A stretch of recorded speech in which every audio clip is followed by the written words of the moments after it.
আর বৃদ্ধদেরকে এখন আরেকটি কথা বলতে চাই, সেটা হলো বুড়োরা যদি আল্লাহর কাছে যখন হাত তোলে, আল্লাহ তাআলা বলেছেন, হে রাসূল, ইসলামের মধ্যে থেকে যে চুল দাড়ি পাকাইছে, ইসলামের মধ্যে থেকে দাড়ি চুল পাকায় ফেলেছে, এই অবস্থায় আমার কাছে যদি হাত তোলে আর কাঁদতে থাকে, এই বুড়োটারে আমি খালি হাতে ফেরত দিতে আমার শরম করে। আমি কেমনে বুড়োটারে খালি হাতে ফিরাই? একবার হযরত ওমর রাদিয়াল্লাহু তাআলা আনহু নবী করিম সাল্লাল্লাহু আলাইহি ওয়াসাল্লামের ঘরে প্রবেশ করে দেখছেন তিনি কাঁদছেন। হযরত ওমর জিজ্ঞেস করলেন, ইয়া রাসূলুল্লাহ, আপনি কাঁদছেন কেন?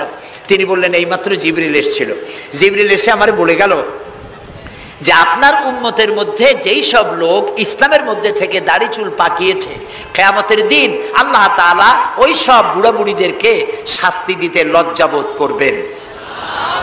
হযরত ওমর বলেন, ইয়া রাসূলুল্লাহ, এ তো আপনার উম্মতের জন্য শুভ সংবাদ, আপনি কাঁদেন কেন? আল্লাহর নবী বলেন, হে ওমর, আমার কান্নার কারণ ভিন্ন। আমার কান্নার কারণ হচ্ছে আমার লজ্জা করে, আমার লজ্জার অনুভূতিতে আঘাত লাগে এই ব্যাপারে যখন আমি চিন্তা করি যে আল্লাহ রাব্বুল আলামিন যেই বুড়াদেরকে কিয়ামতের দিন শাস্তি দিতে লজ্জা বোধ করবেন, সেই বৃদ্ধ মানুষগুলো আল্লাহর সাথে নাফরমানি করতে লজ্জা বোধ করে না।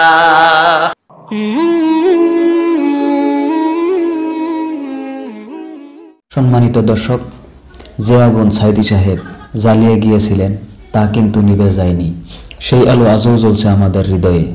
বন্ধুরা, সত্যের এই আলো যাতে কখনো নিভে না যায়। সুপ্রিয় দর্শক, আপনাদের যদি আমাদের চ্যানেলের ভিডিওগুলো ভালো লাগে তাহলে একটি লাইক দিন, শেয়ার করুন, হলে সাবস্ক্রাইব করে আমাদের পাশেই থাকুন। আর বুড়োরাও যখন আল্লাহর দরবারে হাত তোলে, যারা বুড়ো আছেন, আমার বয়সে যারা এসে গেছেন বা আমার থেকে যাদের বয়স বেশি, আপনারা অসন্তুষ্ট হচ্ছেন না তো যে যুবকদের এত কইলাম আর আমরা কিছু পাইলাম না, এরকম বলবেন নাকি? এক বুড়ি এসে রাসূলুল্লাহকে বলছিলেন যে, হে রাসূল, আমার জন্য দোয়া করেন, আমি যেন জান্নাতে যাইতে পারি। রাসূলুল্লাহ বলছেন, বুড়ি তো জান্নাতে যাবে না, বুড়ি জান্নাতে যাবে না, বুড়ি তো কান্দে শেষ। রাসূলুল্লাহ বলতেছেন জান্নাতে যাবে না, রাসূলুল্লাহ বলছেন বুড়ি কান্দো না, তুমি যখন জান্নাতে যাবা একেবারে যুবতী হয়ে যাবা, তখন তুমি বুড়ি থাকবা না। সুবহানাল্লাহ। সুতরাং বুড়ো মানুষের মন খারাপ করার কারণ নাই, ওই যৌবন কালটা আমরা সবাই পার করে এসেছি। সুবহানাল্লাহ। সেটা যদি ভালো কাজে করে থাকি আল্লাহর কাছে পুরস্কার পাবো, আর যদি অন্যায় করে থাকি সেজন্য আল্লাহর কাছে বিনীতভাবে ক্ষমা চাই। আল্লাহ আমাদের মাফ করুন, বলি আমিন, সবাই বলি আমিন। যুবক ভাইয়েরা আর বৃদ্ধদেরকে এখন আরেকটি কথা বলতে চাই, সেটা হলো বুড়োরা যদি আল্লাহর কাছে যখন হাত তোলে, আল্লাহ তাআলা বলেছেন, হে রাসূল, ইসলামের মধ্যে থেকে যে চুল দাড়ি পাকাইছে, ইসলামের মধ্যে থেকে দাড়ি চুল পাকায় ফেলেছে, এই অবস্থায় আমার কাছে যদি হাত তোলে আর কাঁদতে থাকে, এই বুড়োটারে আমি খালি হাতে ফেরত দিতে আমার শরম করে। আমি কেমনে বুড়োটারে খালি হাতে ফিরাই? একবার হযরত ওমর রাদিয়াল্লাহু তাআলা আনহু নবী করিম সাল্লাল্লাহু আলাইহি ওয়াসাল্লামের ঘরে প্রবেশ করে দেখছেন তিনি কাঁদছেন। হযরত ওমর জিজ্ঞেস করলেন, ইয়া রাসূলুল্লাহ, আপনি কাঁদছেন কেন? তিনি বললেন, এইমাত্র জিবরিল এসেছিল, জিবরিল এসে আমারে বলে গেল যে আপনার উম্মতের মধ্যে যেই সব লোক ইসলামের মধ্যে থেকে দাড়ি চুল পাকিয়েছে, কিয়ামতের দিন আল্লাহ তাআলা ওই সব বুড়া বুড়িদেরকে শাস্তি দিতে লজ্জাবোধ করবেন। হযরত ওমর বলেন, ইয়া রাসূলুল্লাহ, এ তো আপনার উম্মতের জন্য শুভ সংবাদ, আপনি কাঁদেন কেন? আল্লাহর নবী বলেন, হে ওমর, আমার কান্নার কারণ ভিন্ন। আমার কান্নার কারণ হচ্ছে আমার লজ্জা করে, আমার লজ্জার অনুভূতিতে আঘাত লাগে এই ব্যাপারে যখন আমি চিন্তা করি যে আল্লাহ রাব্বুল আলামিন যেই বুড়াদেরকে কিয়ামতের দিন শাস্তি দিতে লজ্জা বোধ করবেন, সেই বৃদ্ধ মানুষগুলো আল্লাহর সাথে নাফরমানি করতে লজ্জা বোধ করে না। এই জন্য এই দুঃখে, এই লজ্জায় আমি কান্দি। বয়সের একটা সীমা থাকা উচিত যে আপনি কোন পর্যন্ত পাপ করবেন। বুড়া হয়ে গেছে, তারপরে মদ খায়, তারপরে জেনা, ব্যভিচার, শয়তানি, বদমাশি, দাঁড়িয়ে এগুলি কি? দাড়ি চুল পাকা এগুলি কি? এগুলি আগে পাকতো না কারো। পৃথিবীতে সর্বপ্রথম দাড়ি আর চুল পেকেছে হযরত ইব্রাহিম আলাইহিস সালামের, এর আগে কারো দাড়ি চুল পাকে নাই। ইব্রাহিম আলাইহিস সালাম প্রশ্ন করলেন আল্লাহর কাছে যে আল্লাহ তাআলা, এটা কি হলো আমার? আল্লাহ তাআলা বললেন, এটা হচ্ছে ওয়াকার, এটা মর্যাদা, তোমার সম্মানকে বাড়িয়ে দেওয়া হলো। তো দাড়ি চুল পাকলে সম্মান বাড়ে। এই দাড়ি চুল পাকলো, এগুলি সিগন্যাল, সংকেত। দাড়ি পাকছে সংকেত দেওয়া হলো তুমি কিন্তু বয়সের প্রান্তে এসেছো, চোখে কম দেখো, আর একটা সিগন্যাল মৌতের, আর একটা সিগন্যাল খাইয়া হজম করতে পারো না, আর একটা সিগন্যাল তুমি ঘুমাইতে পারো না, রাতের বেলা ঘুম আসে না, আর একটা সিগন্যাল দাঁড়াতে পারো না, কোমর ব্যথা করে, আর একটা সিগন্যাল, একটার পর একটা সিগন্যাল আসতেছে, 1 নম্বর 2 নম্বর, ডেঞ্জার সিগন্যাল নাম্বার 10, তারপরে হুঁশ হয় না মানুষের। নাউযুবিল্লাহি মিন যালিক। আল্লাহ তাআলা আমাদের হুঁশে আসার তৌফিক দান করুন, আমরা বলি আমিন। প্রিয় ভাই সব, খুব লম্বা করা যাবে না। 2 নম্বরে বলছিলাম আল্লাহর গুণাবলীর উপরে বিশ্বাস। 3 নম্বরে আল্লাহর কুদরত, আল্লাহর ক্ষমতায় বিশ্বাস। আল্লাহরে বিশ্বাস করি, এই কথার দাম নাই। দাম হবে 4টা শর্ত পূরণ করলে। কয়টা শর্ত? 3 নম্বরে আল্লাহর ক্ষমতা। 3 নম্বরে কি?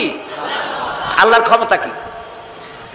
আল্লাহর ক্ষমতা হচ্ছে রাতকে দিন বানান, দিনকে রাত বানান, জীবিতকে মৃত্যু করেন, মৃত্যুর ভিতর থেকে জীবন দান করেন, সাগরকে নগর বানান, নগরকে সাগর বানান।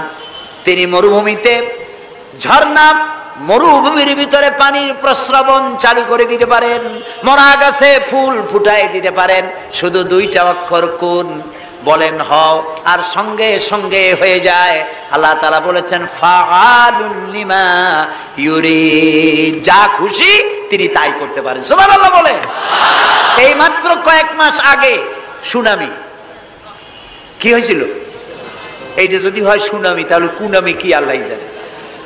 সুনামি হইল মালয়েশিয়া, ইন্দোনেশিয়া, মালদ্বীপ, শ্রীলঙ্কা, ইন্ডিয়া, থাইল্যান্ড, এই উপকূলীয় এলাকায় সুনামি। মাত্র 1.5 মিনিটের সুনামিতে জলকম্পন আর পানি কম্পনে 2.5 লক্ষ মানুষ শেষ, আর 1 লক্ষ মানুষের কোনো খোঁজ নাই। প্রায় 3.5 থেকে 4 লক্ষ মানুষ দুনিয়া থেকে বিদায় হয়ে গেল 1.5 মিনিটের মধ্যে। আর সমুদ্রের পানি 33 থেকে 35 ফিট উঁচু হয়ে পানি এসে নগর, গাড়ি বাড়ি ভেঙে চুরে পাতার মতো, শুষ্ক পাতার মতো সব উড়িয়ে ভাসিয়ে শেষ করে দিল। সুবহানাল্লাহ।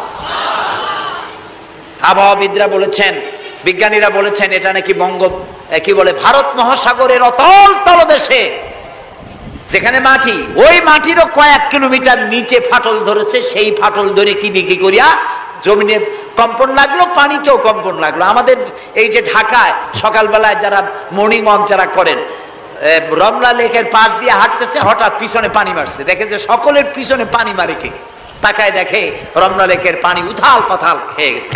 ভূত না জেন জুতা মুতা ফালাই ধুয়ে দিছে দৌড়।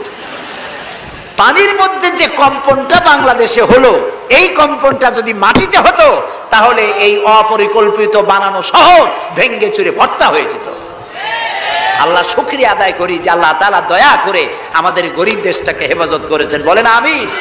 আল্লাহ তাআলা, আমরা পাপী, আমরা 1000বার স্বীকার করি আমরা পাপী, আমরা গুনাহগার, আমরা অপদার্থ, আমরা অযোগ্য তোমার বান্দা হওয়ার।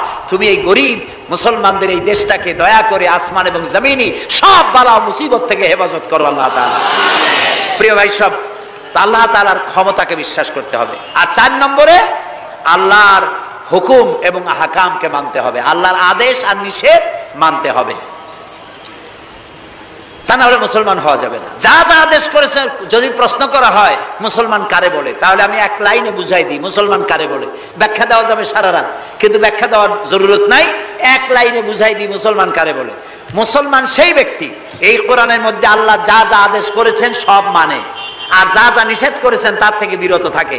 রাসূলুল্লাহ যা যা আদেশ করেছেন তা মানে, যা যা নিষেধ করেছেন তার থেকে বিরত থাকে।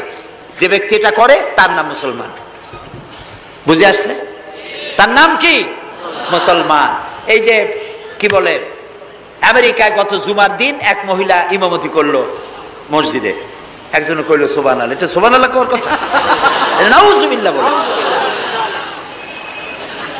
কোন জায়গায় কি দোয়া পড়া লাগবে তাও একটু জানিয়ে শুনিয়া তারপরে সেগুলি বলা দরকার।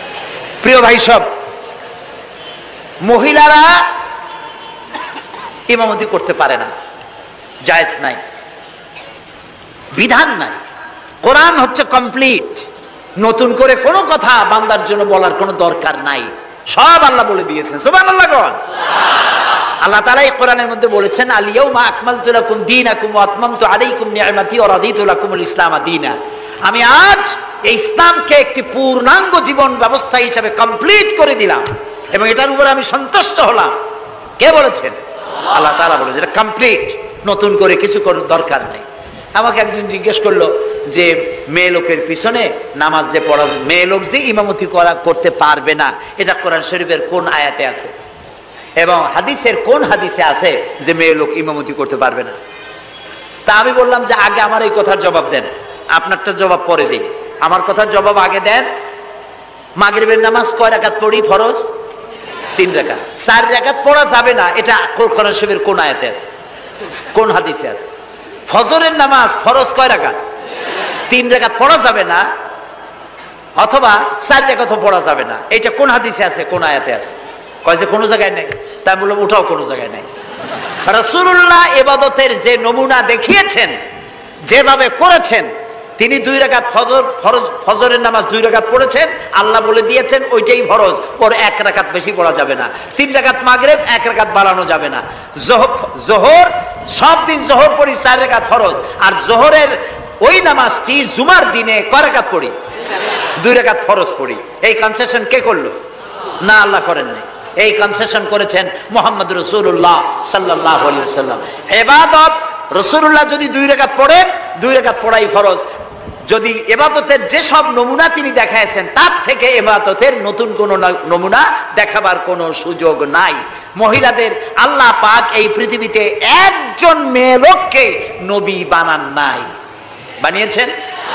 যদি মহিলাদের ইমামতি জায়েজ থাকবে, তাহলে নবী করিম সাল্লাল্লাহু আলাইহি সাল্লামের জামানায় না হোক, অন্তত তার ইন্তেকালের পরে তার স্ত্রী আমাদের মা হযরত আয়েশা সিদ্দিকা রাদিয়াল্লাহু তাআলা আনহা এবং খাতুনে জান্নাত হযরত ফাতেমা রাদিয়াল্লাহু তাআলা আনহা মসজিদে নববীতে অন্তত একদিনের জন্য হলেও জুমার নামাজের ইমামতি করার চান্স পেতেন। সুতরাং ইসলামে নাই, ইতিহাসে নাই। এগুলি হচ্ছে ইসলামের বিরুদ্ধে পরিচালিত যত ষড়যন্ত্র বর্তমান যুগে শুরু হয়েছে, এটাও তার আরেকটি ষড়যন্ত্র ইসলামের বিরুদ্ধে। প্রিয় ভাই সব, এই জন্য আমাদের মনে রাখতে হবে নতুন কোনো কথা আমরা মানি না। কোরআন এবং হাদিসের মধ্যে আল্লাহ তাআলা সব কমপ্লিট করে দিয়েছে, সুবহানাল্লাহ বিহামদি। এই জন্য আল্লাহর হুকুম এবং আহকামকে মানা, এই 4টি কাজ, এই 4টি শর্ত যদি পরিপূর্ণ করতে পারি, তাহলে আমরা পুরোপুরি মুসলমান। মিথ্যা কথা বলা যাবে না, ওজনে কম দেওয়া যাবে না, খাদ্যে ভেজাল দেওয়া যাবে না, মদ জুয়ার কাছে যাওয়া যাবে না, জিনা ব্যভিচারের কাছে যাওয়া যাবে না। সকল ব্যাপারে আমাদেরকে ঐক্যবদ্ধ থাকতে হবে ইসলামের উপরে। আমরা বলি আলহামদুলিল্লাহ। প্রিয় ভাই সব, আজকে আমাদেরকে, আমি আর লম্বা করতে চাই না, অন্তত এতটুকুন যেন আল্লাহ আমাদেরকে আমল করার তৌফিক দেন। আমরা বলি আমিন, সবাই বলি আমিন। এজন্য চাই আমাদের দেশে আমরা যেন এই দেশটিকে, পৃথিবীর প্রত্যেকটি মুসলিম দেশের আশেপাশে আরো অনেক মুসলিম দেশ আছে, আর আমাদের ভৌগোলিক অবস্থানটা এমন যে আমাদের আশেপাশে অনেক বড় বন্ধুরা এত বড় আমাদেরকে মহব্বত করেন, কাটা তার দিয়ে বেড়া দিতেছে, তারা আমাদেরকে সাংঘাতিক ভালোবাসে, আমাদের সাথে কোলাকুলি করে, কিন্তু মাঝখানে একটা বড় মাদার গাছ আছে। কথা বুঝতে পেরেছেন? এই জমিনে বাস করতে হলে সম্মান নিয়ে, ইজ্জত নিয়ে, স্বাধীনতা নিয়ে যদি বাঁচতে হয়, তাহলে এখানে একটি আদর্শিক বাঁধের প্রয়োজন। ওরা কাঁটা তারের বেড়া দিয়েছে, আমরা আদর্শের বেড়া দেব। সেই আদর্শের নাম হলো ইসলাম, কেবলমাত্র ইসলাম, একমাত্র ইসলাম। এবং এই আদর্শ সকলের জন্য, কারণ ইসলাম তো আমার একার না। ইসলাম কি আমার একার? আপনাদের একার? ইসলাম কার? আল্লাহর। জোরে বলেন, ইসলাম কার? অনেকে প্রশ্ন করেন যে ইসলাম যে আপনারা ইসলাম করেন, ইসলাম যদি পৃথিবীতে আসে, যদি বাংলাদেশে কায়েম হয়, তাহলে হিন্দু, খ্রিস্টান, বৌদ্ধ ওদের কি হবে? তা আমি বলি, দেখেন, মায়ের চাইতে খালার মহব্বত বেশি হওয়া এটা খুব সুলক্ষণ না। এটা কি লক্ষণ? এটা একটা কুলক্ষণ। হিন্দু কার? জবাব দেন, হিন্দু কার? খ্রিস্টান কার? বৌদ্ধ কার? ইহুদি কার? আমরা কার? আর এই কোরআনটা আল্লাহ তাআলা। কইছে তা ঠিক, কিন্তু কোরআন তো 1400 বছরের পুরানা। এই পুরানা জিনিস দিয়া এই বিজ্ঞানের যুগে এটা চলবে কেমনে আমরা একসাথে থাকবো? বলি ভাই, সূর্যটা কতদিনের পুরাতন কন্ত দেখি? কয় তা তো কোটি কোটি বছরের পুরানা। তো কোটি কোটি বছরের পুরানা সূর্য আগের মতো তাপ দেয় না ঠান্ডা ঠান্ডা ভিজা ভিজা লাগে? কয় যে না, তাপ দেয় তো ঠিক মতো। তো তাপ যদি ঠিক মতো দেয়, সেই তাপ কি শুধু মুসলমানের পায় না হিন্দুরাও পায়? ডাবের পানি যখন আমরা খাই, মুসলমানের মুখে মিষ্টি লাগে, আর হিন্দুরা যখন ডাব খায় তিতের চোটে গাল কানের কাছে যায় না? সবাই সমানভাবে পায়, বলেন? তাহলে কোটি কোটি বছরের পুরানা সূর্য জাতি ধর্ম দল মত নির্বিশেষে বিশ্বব্যাপী যদি তার কল্যাণময়িতা, যদি তার কল্যাণ করতে পারে, তাপ দিতে পারে, আলো দিতে পারে সমভাবে, তাহলে মাত্র ১৫০০ বছর আগের সূর্যের তুলনায় একেবারেই টাটকা কোরআন শরীফ। মাত্র ১৫০০ বছর আগে এই কোরআন শরীফ দিয়ে যদি আইন তৈরি হয়, তাহলে হিন্দুর কোনো অসুবিধা হওয়ার কথা, খ্রিস্টানের, মেয়ে লোকের, পুরুষের কারো কোনো অসুবিধা হবে? হতে পারি না, যেহেতু এই কথাগুলি কার? আল্লাহ তাআলার কথা। দেখুন, কোরআন যদি মানা হয়, যেখানে মানবেন সেখানে শান্তি, যেখানে মানবেন না সেখানে অশান্তি। আল্লাহ তাআলা এই কোরআন বোঝার তৌফিক আমাদেরকে দান করুন। আমরা বলি আমিন। কোরআন এইভাবে এই সামান্য সময় বোঝানো সম্ভব না, সেই জন্য আমি আপনাদেরকে উপদেশ দেওয়ার মতো আমি এরকম ধৃষ্টতা দেখাবো না। আমি পরামর্শ দিতে চাই আপনাদেরকে, যে সেটা হচ্ছে কোরআন বোঝার জন্য তাফসীর পড়বেন। কি পড়বেন কন্ত? যেই তাফসীরটা পড়লে পরে ইসলাম বুঝবেন, নিজেকে বুঝবেন, নিজের দায়িত্বের অনুভূতি বুঝবেন, সেই তাফসীরটার নাম তাফহিমুল কোরআন। বলেন তো নামটা কি? আর একবার বলেন। 19 খণ্ডে সমাপ্ত। এটি নামটা যদিও আরবি, এটি বাংলায় অনুবাদ করা হয়েছে। বাংলা আমার মায়ের ভাষা, আলহামদুলিল্লাহ কোন। বাংলা ভাষার জন্য আমরা গর্বিত, আলহামদুলিল্লাহ কোন। আর ভাষার স্রষ্টা পৃথিবীর কোনো মানুষ নয়, ভাষার স্রষ্টা কে? আল্লাহ চুজ করেছেন আমাদেরকে বাংলা ভাষার জন্য, তাই আমরা বাংলা ভাষী। আর বাংলা আমার প্রিয় ভাষা, আমার মায়ের ভাষায়, আমার বাপের ভাষায়, এই বাংলা ভাষায় কোরআন শরীফে অনেক তাফসিরের বাংলা হয়ে গেছে, আলহামদুলিল্লাহ। এবং হাদিস, এমন কোন হাদিস নাই যার বাংলা হয় নাই, এমন কোন ইসলামী সাহিত্য যা মুসলমানদের জন্য প্রয়োজন, তার সবগুলি বাংলা ভাষায় ছাপা হয়ে গেছে, আলহামদুলিল্লাহ। কিন্তু আমাদের একটু কপাল খারাপ, এখানে বিমল মিত্রের কড়ি দিয়ে কিনলাম এত বড় বই, এগুলো পড়তে মাথায় যন্ত্রণা হয় না। শরতের রচনা বলি, রবীন্দ্রের রচনা বলি, বঙ্কিমের রচনা বলি, পড়তে মাথায় যন্ত্রণা হয় না। বড় বড় নাম করা নাট্যকারদের লেখা এই সেই হাবিজাবি কত বইপত্র, সব পড়তে পারে, কিন্তু কোরআন শরীফের একটা তর্জমা, একটা আয়াত, 2টা আয়াত পড়ার মতো ধৈর্য আমাদের নাই। প্রিয় ভাই সব, যারা পড়ে না তারা পৃথিবী গড়তে পারে না, যারা পড়ে তারাই গড়ে। আপনি চিন্তা করে দেখেছেন, গত 100 বছরের ভিতরে এই মুসলমানেরা পৃথিবীকে কিছু উপহার দিতে পেরেছে আবিষ্কার করে? আপনার পকেটে যে মোবাইল, আমার পকেটে যে মোবাইল, এটা আমাদের আবিষ্কার করা না? কম্পিউটার আমাদের আবিষ্কার করা না? কিন্তু যখন আমরা পড়তাম তখন আমরা আবিষ্কারও করতাম। এক সময় ঘড়িটা আমরা আবিষ্কার করেছি, আপনার আমার হাতে যে ঘড়ি, এই ঘড়ি আবিষ্কার করেছে মুসলমানেরা। কম্পাস আবিষ্কার করেছে মুসলমান, অ্যালজাবরা, ম্যাথামেটিক্স, জিওমেট্রি আবিষ্কার করেছে মুসলমানরা। এই সার্জারি, শল্য চিকিৎসা আবিষ্কার করেছে মুসলমানেরা। অনেক বন্দুক, কামান আবিষ্কার করেছে মুসলমানেরা। যারা যখন তারা পড়তো তখন তারা দেশ গড়তো, পৃথিবী তাদের পায়ের উপরে চুমা খাইতো। এখন লেখাপড়া নাই, অন্যের বানানোটা সেইটা গ্রহণ করি। যদি পড়তাম তাহলে নিজেকেও করতে পারতাম, পৃথিবীকেও কিছু দিতে পারতাম। এই জন্য কোরআন শরীফের মধ্যে আল্লাহ তাআলা প্রথম রসুলের কাছে যে আয়াত নাজিল করেছেন, সেটা নামাজ না, রোজা না, হজ না, যাকাত না। প্রথম যে কথা বলেছেন সেটা ছিল ইকরা বিসমি রাব্বিকাল্লাযী খালাক। পড়ো পড়ো, রিড এন্ড রিড। তুমি তোমার প্রভুর নামে, তোমার আল্লাহর নামে পড়ো। আল্লাহ প্রথম কি বলেছেন? পড়ো। সেই পড়ার কাছে আমরা নাই। আমরা কি ওয়াদা করতে পারবো যে এখন থেকে আমরা পড়বো? পারবো ওয়াদা করতে? এই পৃথিবীকে যদি কিছু দিতে চাই, আমার নিজের পরিবার যদি গড়তে চাই, সমাজ এবং রাষ্ট্র বিনির্মাণে যদি কোনো অবদান রাখতে চাই, পড়ার কোনো বিকল্প নাই। আসুন আমরা সবাই মিলে পড়ি, ইসলামের বইপত্র পড়ি, সাহিত্যের কোনো অভাব নাই। ইসলামী সাহিত্যের বিশাল ভান্ডার খুলে দেওয়া হয়েছে বাংলাদেশে, আলহামদুলিল্লাহ কর, জোরে আলহামদুলিল্লাহ কর। তাফহিমুল কোরআন কোথায় আছে খুঁজে বের করতে হবে। মাত্র 1000 টাকা হাদিয়া, মাত্র 1000 টাকা। পানের দোকানেও এখন তাদের পুঁজি অনেক বেশি, আলহামদুলিল্লাহ। আমার দেশের মানুষের ইনকাম বাড়ছে, আলহামদুলিল্লাহ কর। এইরকম আলহামদুলিল্লাহ কোন আসতে পয়সা বাড়লো আপনাদের? কোন আলহামদুলিল্লাহ। মানুষের না শুকুরিটা বেশি। দেখেন রোজার মাসে কাঁচামরিচের দাম একটু বাড়িয়ে গেল, দেখছেন না শুকুরি, তখন কি চিল্লা পাল্লা শুরু হয়ে গেল। কাঁচামরিচ 180 টাকা, এই দেশে থাকবো না। তো লোকেরা বলেছে আপনারা যান না কেন? আচ্ছা, বেগুন হইছে 80 টাকা কেজি, বেগুন 80 টাকা। তো রোজার মাস বেগুন 80 টাকা, বেগুনই খাইতে পারে না। বাংলাদেশের মানুষ তো উদ্ভাবনী ক্ষমতা আছে। পত্রিকায় দেখলাম যে পেঁপেনি বানাইছে তারা, পেঁপে কাইটিয়া তাতে বেসন লাগাইয়া বেগুনি আর বানাইতে পারে না, পেঁপেনি বানাইছে। তো দেখলাম যে নোবেল, এই ভাজা পোড়ার উপরে যদি নোবেল পুরস্কারের কোনো ব্যবস্থা থাকতো তাহলে বাংলাদেশ নোবেল পুরস্কার পাইতো পেঁপেনি বানাইয়া।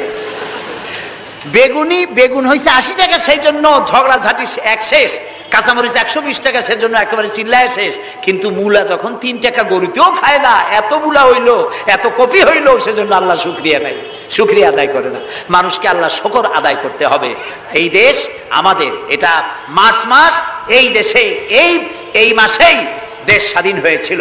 সেই স্বাধীনতার জন্য যারা জীবন দিয়েছিলেন তাদের জন্য আমরা মোনাজাতে দোয়া করব, এবং এই স্বাধীনতা, সার্বভৌমত্ব কিয়ামত পর্যন্ত আল্লাহ যেন এই দেশে টিকিয়ে রাখেন, সেজন্য আল্লাহর কাছে আমাদেরকে দোয়া করতে হবে। স্বাধীনতার কত দাম এটা বুঝতেছে আজ প্যালেস্টাইনের ফিলিস্তিনি মুসলমানেরা, বুঝতে পারছে কাশ্মীরের মুসলমানেরা, বুঝতে পারতেছে চেচনিয়া বসনিয়ার মুসলমানেরা।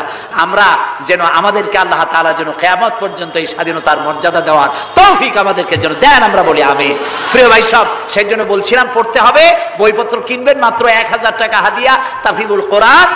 প্রথম খণ্ডকে যদি একসাথে সব না কিনতে পারেন, অন্তত 1 খণ্ড 2 খণ্ড 3 খণ্ড কিনে হলেও পড়বেন। আর 5 ওয়াক্ত নামাজকে সঠিকভাবে আদায় করবেন। যেভাবে ওয়াজ শুনতে আসছেন, তাফসীর শুনতে আসছেন, এইভাবে মসজিদে গিয়ে বাজামাত নামাজ আদায় করবেন।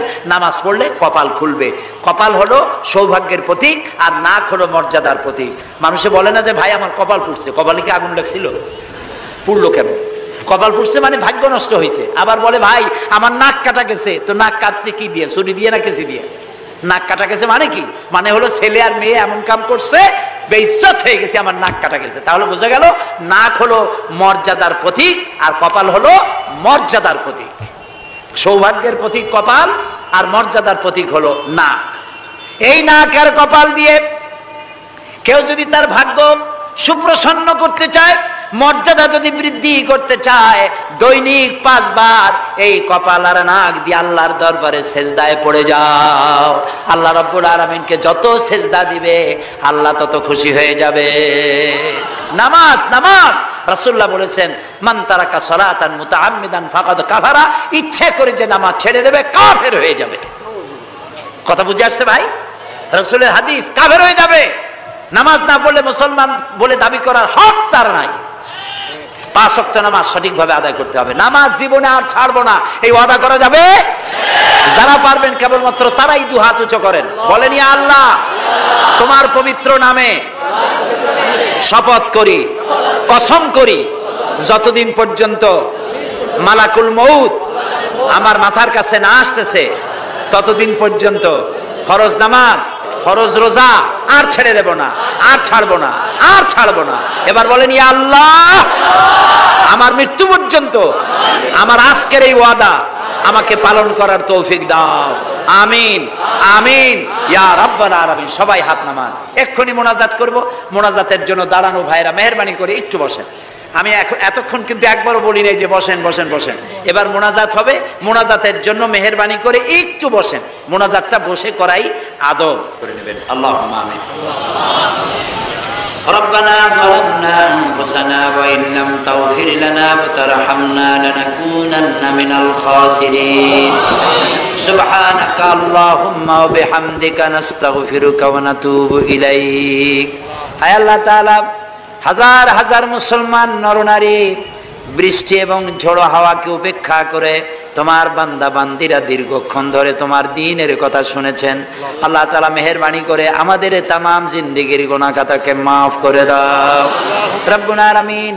আমাদের মধ্য থেকে যাদের মা বাপ দুনিয়া থেকে জনমের মতো বিদায় হয়ে গেছে, আল্লাহ তাআলা তাদের কবরগুলিকে জান্নাতের টুকরায় পরিণত করে দাও। রব্বির হামহুমা কামা রব্বায়ানি সগীরা। সবাই পড়েন রব্বির হামহুমা কামা রব্বায়ানি সগীরা। আল্লাহ তাআলা আমাদের মা বাপ যারা বৃদ্ধ অবস্থায় বাড়িতে আছেন, আল্লাহ দয়া করে তাদেরকে সুস্থতা দাও, ইমানের সাথে বাঁচার তৌফিক দাও। আল্লাহ তাআলা বিছানায় ফালায়া আরজালিল উমর, বয়সের নিকৃষ্টতম পর্যায়ে তাদেরকে ফেলে রেখো না, সুস্থ অবস্থায় ঈমানের সাথে তোমার দরবারে উঠাইয়া নিও। কোরআন শরীফের মধ্যে আল্লাহ রাব্বুল আলামিন যত কথা বলেছেন তার মধ্যে পরকাল সম্পর্কিত কথা, আখিরাত সম্পর্কিত কথা সবচেয়ে বেশি এসেছে। কোরআন শরীফের মধ্যে মানাজির কিয়ামত, হিসাব, মিজান, সিরাত, জান্নাত, জাহান্নাম, মওত, কবর, হাসর ইত্যাদি সম্পর্কিত যত কথা কোরআন শরীফে বলা হয়েছে, এসব যদি একত্রিত করা হয় তা কমসে কম কোরআন শরীফের 1/3 সমান, কোরআন শরীফের কমসে কম 10 পারার সমান হবে। জোরে বলেন সুবহানাল্লাহ, জোরে বলেন সুবহানাল্লাহ। তার কারণ হলো পরকালের জ্ঞান ছাড়া, পরকালের ভীতি ছাড়া, পরকালে আমাদের সকলকে উপস্থিত হতে হবে, এই ধ্যান ধারণা, এই চিন্তা ছাড়া মানুষের চরিত্র ভালো করার অন্য কোন রাস্তা নাই, থাকতে পারে না। আপনি যত বড় কড়া শাসন দিন, দেশের মধ্যে সিভিল অ্যাডমিনিস্ট্রেশন চলুক আর মার্শাল ল গভর্নমেন্ট তার আইন চালাক, যে কোনো গভর্নমেন্ট আসুক না কেন, মানুষের চরিত্র ভালো বানাবার কোনো পথ নাই। অফিসার, পুলিশ বাহিনী, বিভিন্ন ডিপার্টমেন্ট অসৎ উপায়ে উপার্জন না করে, খারাপ পথে চলতে না পারে, দুর্নীতি না করে, সেজন্য গভর্নমেন্টের রয়েছে দুর্নীতি দমন বিভাগ, এন্টি কারাপশন। এন্টি কারাপশন দুর্নীতি না করে, সেজন্য এন্টি কারাপশন। এন্টি কারাপশন যাতে দুর্নীতিতে লিপ্ত না হয়, সেজন্য এন্টি কারাপশন। এভাবে যদি কিয়ামত পর্যন্ত একটাকে পাহারা দিতে আর একটা বানায়, কিয়ামত পর্যন্ত শুধু ওই পাহারাদারেরা হবে, আর দুর্নীতি দমন হবে না। যাদের বানানো হবে তারাও আরো পাইকারি দরে দুর্নীতি করবে। সামরিক আইন দিয়ে জাতির চরিত্র ভালো বানানো যায় না। জাতির চরিত্র যদি সামরিক আইন দিয়ে যদি করা যেত, তাহলে আমার দেশে লোকেরা এতদিনে ফেরেশতা হয়ে যেত। আমার দেশে গণতন্ত্রের চারা বড়ই হতে পারে না। গণতন্ত্রের চারা একটুখানি বড় হলেই আর অমনি কোথার থেকে যেন কিছু জীব বিশেষের মতো এসে সব চারাগুলো খেয়ে যায়। গণতন্ত্র বড় হতে পারে না, এখানে বড় হওয়ার কোনো সুযোগ নেই। সুতরাং যে সামরিক আইন চলছে বছরের পর বছর ধরে, যদি এতে মানুষের চরিত্র ভালো হতো, একদিনে সব ভালো হয়ে যেত। যেদিন বর্তমান গভর্নমেন্ট সামরিক আইন জারি করে যখন ক্ষমতা এলেন, তার কদিন পরেই বাইতুল মুকাররমে সামরিক আইনের প্রধান ধারক বাহক, যিনি সর্বাধিনায়ক, সামরিক আইন প্রশাসক, তিনি আমার সে প্রোগ্রামে উপস্থিত ছিলেন। আমি আমার বক্তব্যের মধ্যে বলেছিলাম, জয় আল্লাহ তাআলা, আজকে যারা দুর্নীতির বিরুদ্ধে জিহাদ ঘোষণা করে ক্ষমতা এলেন, এরাই যেন কিয়ামতের দিন তোমার দরবারে দুর্নীতির দায় আসামি হয়ে তোমার দরবারে না দাঁড়ায়। সেদিনের যে দোয়া বা আল্লাহর কাছে যে কথা বলেছিলাম, আমি দেখতে পাচ্ছি যে সে দোয়া কবুল হয়নি। কি বলেন, কবুল হয়েছে? বরং দুর্নীতি ঢুকেছে রন্ধ্রে রন্ধ্রে, leg to head, top to bottom, সর্বত্র দুর্নীতি ঢুকেছে। কেন কবুল হয়নি দোয়া? কবুল না হওয়ার কারণ হলো আল্লাহ রাব্বুল আলামিন প্রমাণ করছেন, মানুষের তৈরি করা আইন ও কানুন দিয়ে মানুষের চরিত্র ভালো হতে পারে না। এটা কখনোই সম্ভবপর নয়। মানুষের চরিত্র ভালো হওয়ার জন্য একমাত্র পথ হলো আল্লাহর ভীতি, পরকাল, তাকওয়া, খোদা ভীতি ছাড়া মানুষের চরিত্র ভালো হতে পারে না। এই জন্য আল্লাহ রাব্বুল আলামিন পরকালের কথা বলেছেন বেশি বেশি করে। সরওয়ারে কায়নাত, মুফাখরে মওজুদাত, আহমদে মুজতবা মুহাম্মদ মুস্তাফা সাল্লাল্লাহু আলাইহি ওয়াসাল্লাম মক্কি জিন্দেগিতে এই পরকাল ভিত্তিক কথাবার্তাগুলি মানুষের সামনে বেশি করে বলেছেন। আর তার ফলে মানুষের যে চারিত্রিক উন্নতি হয়েছে, সে উন্নতির কথা আপনারা একটু আগেই কিছু কিছু আলোচনা আপনারা শুনেছেন। সুতরাং এটি হলো মানুষের চরিত্র ভালো করার মানুষের স্বভাব ভালো করার, দুনিয়ায় ভালোভাবে চলার এবং কিয়ামতে মুক্তি লাভ করার যে পথ, সেটা হলো পরকালকে বিশ্বাস করা এবং সেখানে জীবনের সব কিছুর বিচার হবে, এই অনুভূতি নিজের মধ্যে সৃষ্টি করা। আসুন গতকাল যেখানে শেষ করেছিলাম সেখান থেকে তারপরের থেকে অর্থাৎ আজকে চতুর্থ রুকু থেকে আপনাদের সামনে আলোচনা করা যাবে। এই আলোচনা শুরু করার আগে শয়তানের ওয়াসওয়াসা থেকে পানাহ চেয়ে নিতে হবে। সবাই পড়েন আবার আমার সাথে, আউযু বিল্লাহি মিনাশ শাইতানির রাজীম, বিসমিল্লাহির রাহমানির রাহিম। বিতাড়িত মরদুদ শয়তানের ওয়াসওয়াসা থেকে আল্লাহর কাছে পানাহ চাই। পরম করুণাময় আল্লাহ রাব্বুল আলামিনের নামে শুরু করা যাচ্ছে। ونفخ في الصور فإذا هم من الأجداث إلى ربهم ينسلون قالوا يا ويلنا من بعثنا من مرقدنا هذا ما وعد الرحمن وصدق المرسلون صدق الله العظيم। পরে একবার সিংহায় ফু দেওয়া হবে, ফাইদা হুম মিনাল আজদাথি ইলা রাব্বিহিম ইয়ানসিলুন। তখন তারা সব কবর সমূহের ভেতর থেকে তারা সবাই তাদের পরওয়ারদিগারের দরবারে হাজির হবে। ক্বালু ইয়া ওয়াইলানা মান বাসানা মিন মারকাদিনা। তারা তখন বলবে, হায় রে, কে আমাদের এই শয়ন কক্ষ থেকে, আমাদের আরামের ঘুম থেকে, এত আরামের বিছানা থেকে, এই শয়ন কক্ষ থেকে কে আমাদের জাগিয়ে দাঁড় করালো? হাদা মা ওয়াদার রহমান ওয়া সাদাকাল মুরসালুন। বলা হবে, এ হলো সেই দয়াবান আল্লাহ রাব্বুল আলামিনের ওয়াদা, আর নবী রাসূলগণ সত্যি কথাই তো বলেছিলেন। এ ছিল আয়াতের শাব্দিক তরজমা। সিংহায় ফুৎকার দেওয়া হবে। এই জিনিসটা আল্লাহ রাব্বুল আলামিন মানুষেরা স্বাভাবিকভাবে যে জিনিস দিয়ে বুঝতে পারে সেই সব কথা, সেসব শব্দ আল্লাহ রাব্বুল আলামিন সেসব মিসাল আল্লাহ পেশ করেন। যেহেতু প্রাচীন কাল থেকে লোকেরা জানে যে লোকদেরকে জড়ো করার জন্য কিছুতে আওয়াজ দিতে হয়, কোন একটা কিছুতে আওয়াজ দেওয়া লাগে, কিছু বাজানো লাগে, ওই বাজনা ওই আওয়াজ শুনে লোকেরা একত্রিত হয়। লোকদেরকে সরিয়ে দেওয়ার জন্য, এক জায়গায় ডাকার জন্য এ ধরনের ব্যবস্থা আজও চালু আছে। যেমন আমাদের দেশে বিগুল বাজানো হয় সেনাবাহিনী একত্রিত করার জন্য অথবা তাদেরকে বিচ্ছিন্ন করার জন্য, এটা করা হয়। আল্লাহ রাব্বুল আলামিন হযরতে ইসরাফিল আলাইহিস সালামকে সিংহা দিয়েছেন।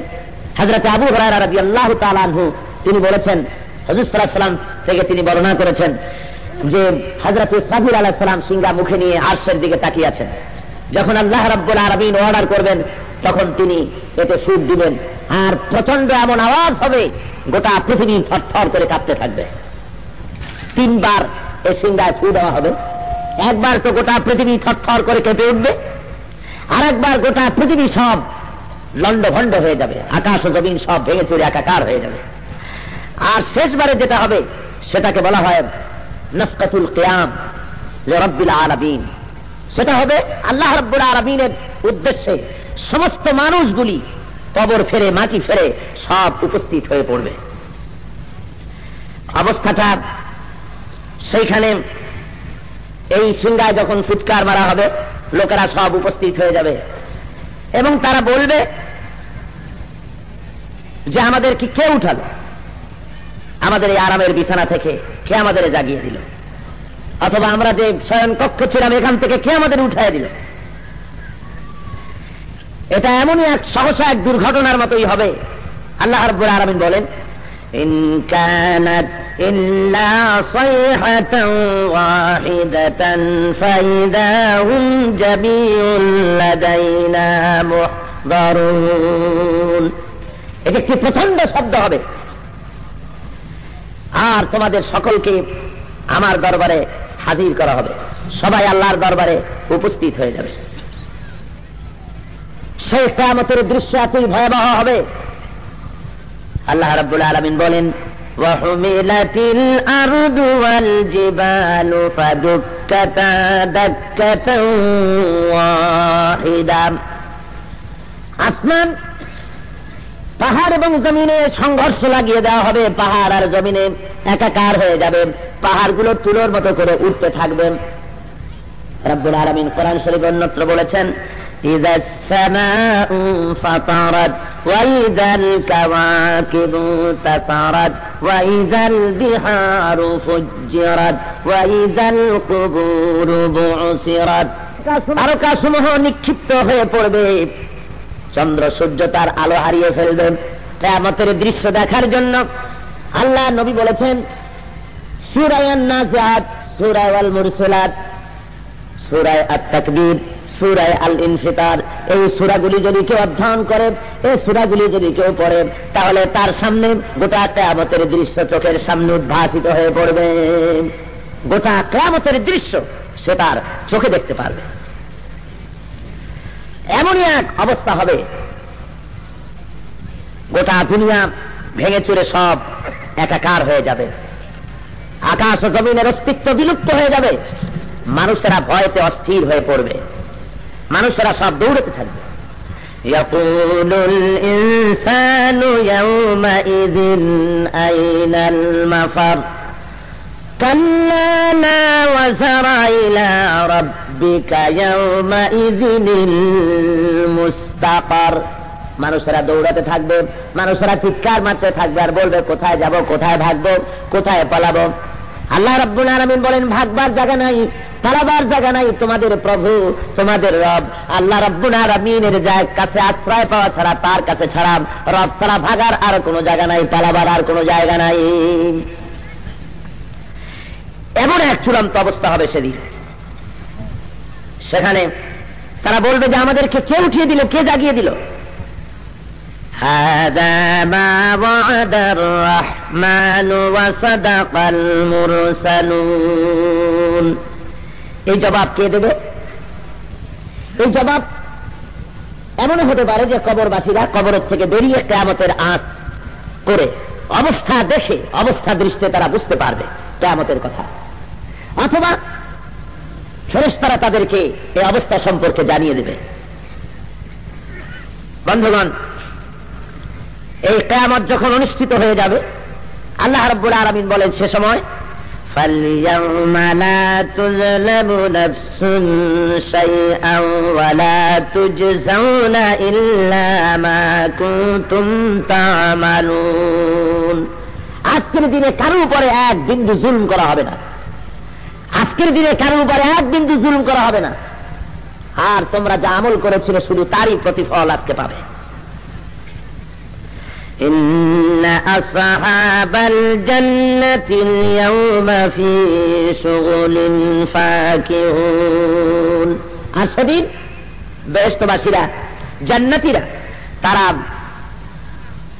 মজার কাজে মশগুল থাকবে, শুধু আনন্দ করবে, ফুর্তি করবে, তারা আরাম করবে। সুবহানাল্লাহি ওয়া বিহামদিহি। কিয়ামতের দিন ঈমানদার লোকদের দাঁড় করিয়ে রাখা হবে না।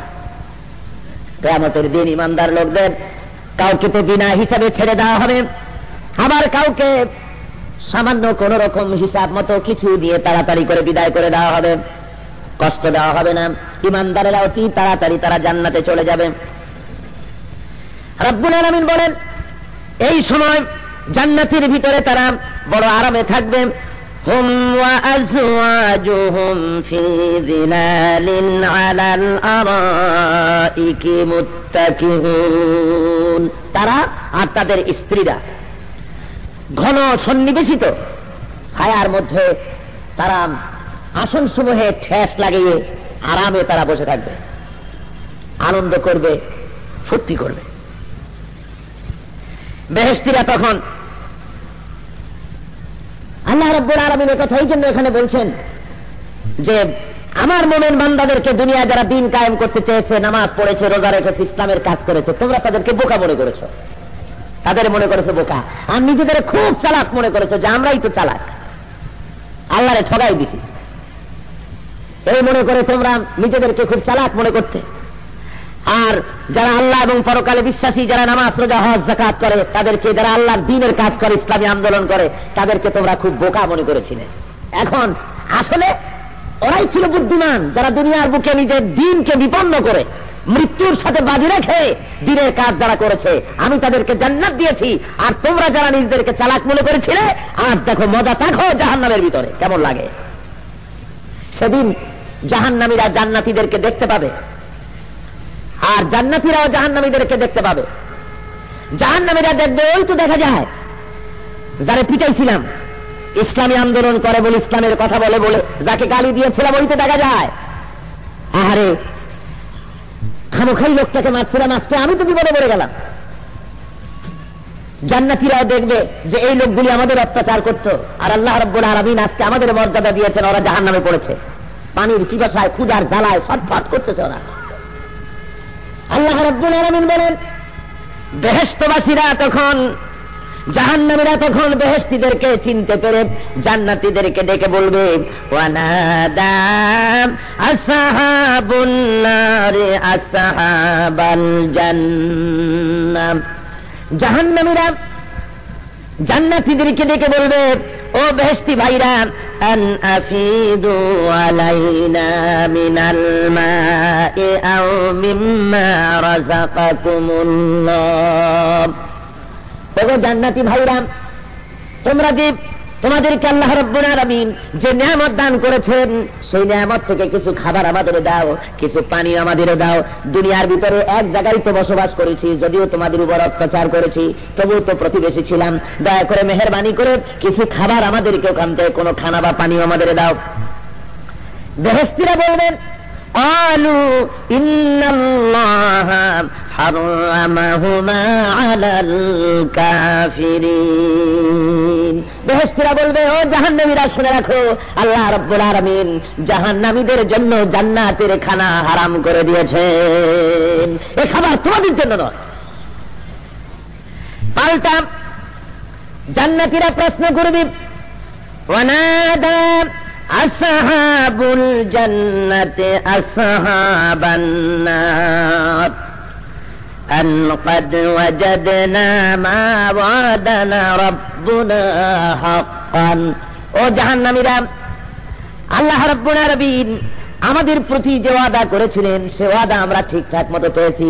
আল্লাহ বলেছিলেন, দুনিয়ার বুকে আমার হুকুম মেনে চলো, আমার কথা মেনে চলো, আমার রাসূলকে মেনে চলো, আমার আনুগত্য করো। তাহলে যদি আমার আনুগত্য মেনে চলো, আমার কথা, আমার নবীর কথা যদি মেনে চলো, তাহলে তোমাদেরকে জান্নাত দান করব। আমরা দুনিয়ার বুকে বড় ঝুঁকি নিয়ে দিনের কাজ করেছি, দিনের কথা বলেছি, আমাদেরকে মারধর করেছে লোকেরা। যেই ময়দানে একটুখানি আপোষ করলে পরে নারী পাওয়া যায়, টাকা পাওয়া যায়, যে ময়দানে একটুখানি আপোষ করলে মন্ত্রিত্ব পাওয়া যায়, যে ময়দানে একটুখানি আপোষ করলে পরে নেতৃত্ব পাওয়া যায়, কোন জিনিসের অভাব হয় না, সেই ময়দানে ঝুঁকি নিয়ে, জেল জরিমানার ঝুঁকি নিয়ে, ফাঁসির মঞ্চের ঝুঁকি নিয়ে কথা বলেছিলাম। আল্লাহ রাব্বুল আলামিন তার ওয়াদা পালন করে আজকে আমাদের জান্নাতের নাজ ও নিয়ামত দিয়েছে। রব্বুল আলামিন তার ওয়াদা আমাদের ব্যাপারে পালন করেছেন। ফাহাল ওয়াজাদতুম মা ওয়াদা রাব্বুকুম হাক্কান। ও জাহান্নামীরা, তোমাদের ব্যাপারে আল্লাহ রাব্বুল আলামিন যে সব ওয়াদা করেছিলেন তা ঠিক ঠিক পাইছো কিনা? ক্বালু নাম। জাহান্নামীরা বলবে, হ্যাঁ পাইয়া গেছি। আল্লাহ বলেছিলেন, দিনের সাথে বিরোধিতা করো না, ইসলামের সাথে বিরোধিতা করো না, কোরআনের সাথে বিরোধিতা করো না, মানুষের তৈরি করা আইন ও কানুন মেনো না, আর আমার দ্বীনের কথা মেনে চলো, রাসূলের অনুসরণ করো, নামাজ রোজা হজ যাকাত করো, আমার দ্বীন প্রতিষ্ঠার কাজে লেগে যাও। আমরা আল্লাহর কথা মানি নাই, দ্বীনকে মানি নাই, আল্লাহরেও মানি নাই, বলেছি দেয়ার ইজ নো গড, আল্লাহই নাই। পরকালকে আমরা অস্বীকার করেছি, আল্লাহকে অস্বীকার করেছি, আল্লাহ বিশ্বাস করি না। সুতরাং আমরা যে নাফরমানি করেছি, আল্লাহর সঙ্গে নাফরমানি করেছি, দ্বীনের সঙ্গে নাফরমানি করেছি, আল্লাহ রাব্বুল আলামিন তার ওয়াদা পূরণ করেছেন। তিনি বলেছিলেন, যারা নাকি আমার সঙ্গে নাফরমানি করবে, আমার নবীর সঙ্গে নাফরমানি করবে, তাদেরকে জাহান্নামে পাঠাবো। সুতরাং আল্লাহ তার ওয়াদা পালন করেছেন। আমাদের আমল নামা, আমাদের আমল অনুযায়ী আজকে জাহান্নামে এসেছি। জোরে বলেন নাউজুবিল্লাহ। এই পরিণতি থেকে আল্লাহ যেন আমাদেরকে বাঁচান। জোরে বলেন আমিন। আরো জোরে বলেন আমিন। মহান আল্লাহ রাব্বুল আলামিন বলেন, ইন্নাল্লাযীনা কাযযাবু বিআয়াতিনা ওয়াস্তাকবারু আনহা লা তুফাত্তাহু লাহুম আবওয়াবুস সামা। যারা নাকি আমার আয়াতকে অস্বীকার করেছে, আমার কোরআনকে অমান্য করেছে, আমার দ্বীনের সঙ্গে নাফরমানি করেছে, আর আমার আয়াতগুলিকে মিথ্যা প্রতিপন্ন করেছে, মিথ্যা বলে মনে করেছে, যারা মনে করেছে আল্লাহ নাই, রাসূল নাই, পরকাল নাই, যারা মনে করেছে, আল্লাহ বলেন আমি ওদের জন্য আসমানের দরওয়াজা খুলব না। শুধু তাই নয়, ওয়ালা ইয়াদখুলুনাল জান্নাতা হাত্তা ইয়ালিজাল জামালু ফি সাম্মিল খিয়াত। আল্লাহ রাব্বুল আলামিন বলেন এদের জন্য জান্নাতে প্রবেশ করা ততখানি অসম্ভব যতখানি অসম্ভব সূচের ছিদ্র দিয়া উষ্ট্র গমন। জোরে বলেন সুবহানাল্লাহ। কত বড় দৃষ্টান্ত আল্লাহ দিয়েছেন। একটা সূচের ছিদ্র দিয়া উষ্ট্র গমন করা কোনোদিন সম্ভব? জোরে বলেন, জোরে বলেন সম্ভব? সূচের ছিদ্র দিয়ে উষ্ট গমন করা, উট গমন করা যেমন অসম্ভব, আল্লাহ রাব্বুল আলামিন বলেন এই লোকগুলির আমার জান্নাতে প্রবেশ করা তেমনি অসম্ভব, কোনদিন প্রবেশ করতে পারবে না। সুতরাং দিনকে যারা অস্বীকার করে, ও আমার কলেজের ছাত্ররা, ইউনিভার্সিটির ছাত্র ভাইয়েরা, যুবকেরা, শিক্ষকেরা, মেহনতি জনতা, ভালো করে শুনে না, আল্লাহর দিনকে যারা অস্বীকার করলে, পরকাল মানলে না, আল্লাহরে মানলে না, যারা বিরোধিতা করে গেলে মোছে তাও দিয়া চলো, আর মনে মনে ভাবো এই দুনিয়ায় মজা লুটে খেতে হবে, এই দুনিয়ায় সব ওমর খৈয়ামের মুরিদ হয়েছে, ওমর খৈয়ামের মুরিদ। এই বেলা ভাই মদ খেয়ে নাও, কাল নিশীতের ভরসা কই, চাঁদনি জাগিবে যুগ যুগ ধরি, আমরা তো আর রব না সই, এখানে তো থাকবো না, এই চাঁদনি থাকবে, এই সূর্য থাকবে, এই বসন্ত বিরাজ করবে, পাখিরা তার কলকাকলিতে, নদীর পানির কুলুকুলু নাবে, পাতাগুলি তার মর্মর শব্দে, বাতাস তার সনসন রবে, এই পৃথিবী গুঞ্জরিত হবে, কত সুন্দর বসন্ত বিরাজ করবে, সব থাকবে, থাকবো না আমরা। সুতরাং ডু ফুর্তি, নো চিন্তা, ইট ড্রিঙ্ক অ্যান্ড ডু মেরি, খাও পান করো যদ্দূর পারো। আল্লাহ কয় কুলু ওয়া তামাত্তাউ, খাও জব্বের খাওয়া খা যদ্দূর পারো, বুঝলেন? খুব খা, ফুর্তি কর, খেল তামসা কর। রব্বুল আলামিন বলেন মানুষ যখন গুনাহ করে, ওই গুনাহ রশিতে আমি ঢিল দিয়ে দিই, ওয়ায়ামুদ্দুহুম ফি তুগয়ানিহিম ইয়ামাহুন, গুনাহ রশিতে ঢিল দিয়ে দিই, দেখি কদ্দুর পারো কর। একটা লোকে একটা গাধা আর একটা খাসি পুষত, খাসিটারে প্রতিদিন গোসল করায়, ভালো ভালো জিনিস খাওয়ায়, গায়ে হাত বুলায়। খাসি গাধারে কয় যে গাধা তুই আসলেই গাধা, গাধা কয় খাসি তুই গাধা আমারে কইলো, আমি গাধা না কইলেও গাধা, তো খালি খালি কইস কেন? কয় যে কই এই জন্য, দেখ না মালিক তোর একটু আদর করে না, যত্ন করে না, গোসল করে না, কিছু খাওয়ায় না, আর আমার ভালো ভালো খাবার দেয়, গোসল করায়, যেখানে যায় আমার গলায় হাত বুলায় যায়, আবার বাড়ি ফিরে এসে আমার মাথায় ঘাড়ে হাতটা বুলে, দেখিস না কি যত্ন আমার করে। গাধায় কয় যে কেন যত্ন করে জানিস? কয় না তা তো জানি না, কয় কোরবানির চান উঠছে। সুতরাং খাও, ফুর্তি করো, মনে করেছে জমিন তোমার বাপের, করো ফুর্তি যদ্দূর পারো। আমার স্কুল কলেজের ছাত্ররা, আমার কলিজার টুকরা ভাইয়েরা, আগামী দিনের হীরকখণ্ড, জনগণের নয়নের মণি, আগামী দিন তোমরা যারা দেশ চালাবা, যুবকদের বলি যে সব নেতাদের কথা অনুযায়ী তোমরা চলো, ওই নেতারাও কিয়ামতের দিন তোমার ময়দানে ফালায় ফিরে দৌড়ে যাবে, নেতা তোমার কোনো সুপারিশ করতে পারবে না। পারবে? জনগণ পারবে? নেতা সুপারিশ করবে কি? ও তো মার খেয়ে কুল পাবে না কিয়ামতের দিন। কথা বুঝলেন ভাইরা আমার? আল্লাহ রাব্বুল আলামিন কোরআন শরীফের মধ্যে পরিষ্কার করে বলছেন, ফাকালাদ দুআফাউ লিল্লাযিনা ইসতাকবারু ইন্না কুন্না লাকুম তাবাআন। কিয়ামতের দিন অনুসারীরা নেতাদেরকে বলবে, ও নেতা সাহেবরা, আমরা তো আপনার অনুসারী ছিলাম, আপনার অনুসারী আমরা ছিলাম, আপনারা দুনিয়ার বুকে আমাদের যা বলছেন তাই আমরা শুনেছি। বলেছেন দেওয়ালে লেখো, না ঘুমাইয়া দেওয়ালে দেওয়ালে লিখছি, বন্দুকের নল হইতে রাজনৈতিক ক্ষমতা বেরিয়ে আসে। আপনারা বলছেন, আর না খাইয়া রাস্তায় রাস্তায় লিখেছি বুর্জুয়াদের গলা কাটো। আপনারা বলেছেন অমুক দলের অমুক ছেলেদেরকে মেরে আয়, কোন ডানে বাই চিন্তা না করে গিয়া বুকের উপরে ছুরি চালাইয়া মায়ের সন্তান দুনিয়া থেকে বিদায় করে দিছি। আপনারা বলেছেন আপনাদের কথা মতো বাড়িতে আগুন লাগাইছি, লুটপাট করেছি, গ্রেনেড চার্জ করেছি, যা বলেছেন তাই শুনেছি। ও নেতা সাহেব, আজ তো বড় বিপদে পড়ে গেছি।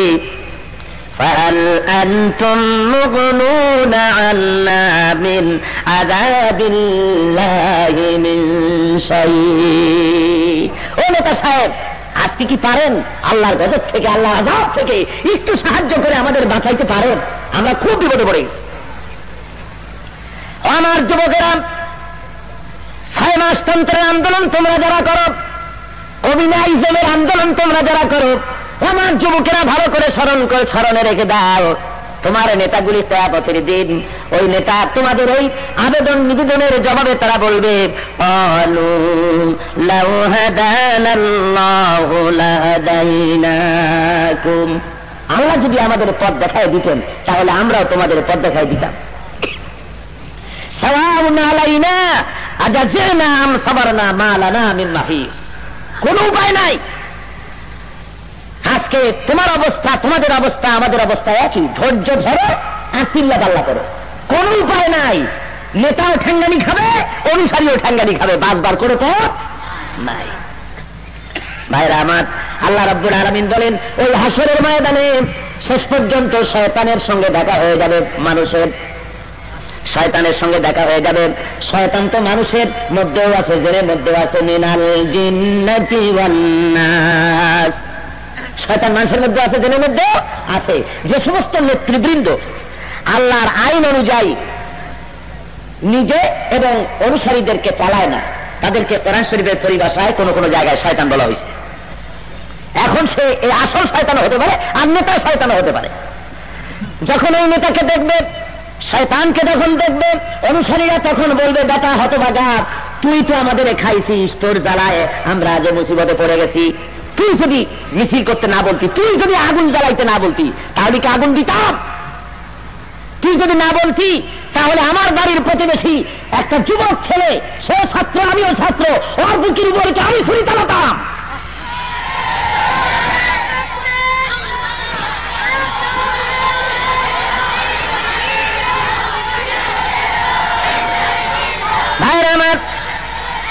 তারপরে এর জবাবে শয়তান বলবে, وقال الشيطان لما قضي الأمر إن الله وعدكم وعد الحق ووعدتكم فخلفتكم। শয়তান নেতা বলবে, আল্লাহ রাব্বুল আলামিন তিনি ওয়াদা করেছিলেন আর আমিও একটা ওয়াদা করেছিলাম।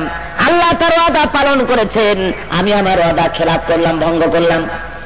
তার মানে হলো, ও আমার অনুসারীরা, তোমরা শোনো, আল্লাহ ওয়াদা করেছিলেন দিনকে যদি মেনে চলো, আল্লাহর রাস্তায় যদি তোমরা চলো, আল্লাহ বলেছিলেন তাহলে তিনি জান্নাত দিবেন। আল্লাহর দিন প্রতিষ্ঠার জন্য যদি সংগ্রাম করো, নামাজ, রোজা, হজ, যাকাত ইত্যাদি দিয়ে আল্লাহ এবং রাসূলের পথ যদি অনুসরণ করে চলো, তাহলে আল্লাহ তোমাদের রহম করবেন। জান্নাতের কথা তিনি বলেছেন, পরকালের কথা বলেছেন, হিসাবের কথা বলেছেন, মিজানের কথা বলেছেন, সিরাতের কথা বলেছেন তিনি আল্লাহ রাব্বুল আলামিন। আর আমি বলেছি ওগুলি কিছুই নাই, মিজান নাই, সিরাত নাই। আমি বলেছি religious is the opium of the people. ধর্ম হলো জনগণের জন্য আফিম। আমি এই কথা বলেছি। আল্লাহ যে ওয়াদা করেছেন তার ওয়াদা আজকে কার্যকরী করেছেন, আমার ওয়াদা আমি ভঙ্গ করলাম। ভাইরা আমার, শয়তান বলবে, নেতা বলবে, ও যুবকেরা ভালো করে শুনে নাও, যে সব নেতাদের পিছনে জিন্দাবাদ মুর্দাবাদ দিয়া মিছিল করো, নেতাদের চরিত্র কি তোমরা দেখো না? তোমাদের সামনেই তো নামাজ নাই, রোজা নাই, আল্লাহ নাই, পরকালের চিন্তা নাই, বিরাট বিরাট গোপেশ্বর বাবু, গোপ ছাড়াও আর কিছুই নাই। সম্পদ হলো মোষ, গোপ, আর কিছু নাই। আছে কিছু? চরিত্র নাই। পরের মেয়ে লোক নিয়ে ঘুরে বেড়ায়, কোন ডাক বাংলায়, কোন রেস্টুরেন্টে, কোন সার্কেট হাউসে কোথায় থাকে, কি হয় আল্লাহ জানে। জোরে খন নাউজুবিল্লাহ। এরা নেতা, পরের মেয়ে লোক, পরের স্ত্রী, পরের বউ নিয়ে রাজনীতি যারা করছে, এরা কিসের নেতা? ভাইরা আমার, ও যুবকেরা ভালো করে শোনো, কিয়ামতের ময়দানে তোমার নেতা তোমাকে কি বলবে? তোমার নেতার চরিত্র তুমি দেখে নাও, অবনমস্তক তাকায় দেখো। ওই নেতাগুলি কিয়ামতের দিন বলবে, ওয়ামা কানা লি আলাইকুম মিন সুলতান। হে আমার অনুসারীরা, তোমরা খামোখাই আমাদের দোষারোপ করতেছো, তোমার উপরে আমার তো কোনো শক্তি ছিল না, আমার কাছে কোনো দলিলও ছিল না। ওলামারা যা বলেছেন, নবী যা বলেছেন, তার পেছনে দলিল ছিল, কোরআন ছিল, হাদিস ছিল, তারা দলিল দিয়ে সব কথা বলেছে। আমাদের কাছে কোনো দলিলও ছিল না, খালি মুখ দিয়ে বলছি, একটা কাম করছি আমি। আলেমরা তো কোরআন খুলে খুলে কয়, হাদিস খুলে খুলে তোমাদের বুঝায়, আয়াত পড়ে পড়ে বুঝায়। আমরা তো সব কিছু করি নাই। আজকে খালি খালি আমাদের মাথার উপরে বোঝা চাপাই দিয়ে আসছে। আমি শুধু একটা কাম করছি, কি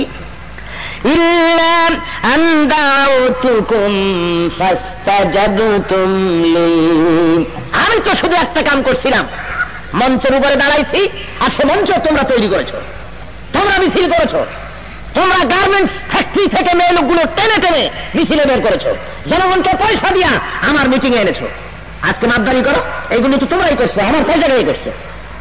হ্যাঁ, নেতা বলবে, তারপরে বলবে যে আমি তো ইল্লা আন দাউতুকুম, আমি না মঞ্চের উপরে দাঁড়ায় বলেছিলাম, ভাইয়ের আমার, বোনের আমার, বর্তমান দেশ শোষিত, নির্যাতিত, নিপীড়িত, সমস্যা জর্জরিত, ঝঞ্ঝা বিক্ষুব্ধ, এই দেশকে বাঁচাবার জন্য সমাজতন্ত্র ছাড়া কোনো পথ নাই, আসো এই পথে। শুধু একটা ডাক দিলাম, ফাস্তা যাবো তুমি, ডাইনে তাকাইলাম না, বায়ে তাকাইলো না, সামনেও তাকালে না, কোরআনে আছে কি নাই, হাদিসে আছে কি নাই, আল্লাহ রসুলের সমর্থন আছে কি নাই, দেখা নাই, শোনা নাই, চোখ বুঝে পাগলের মতো আমার পিছনে লাইন লাগিয়েছিলে।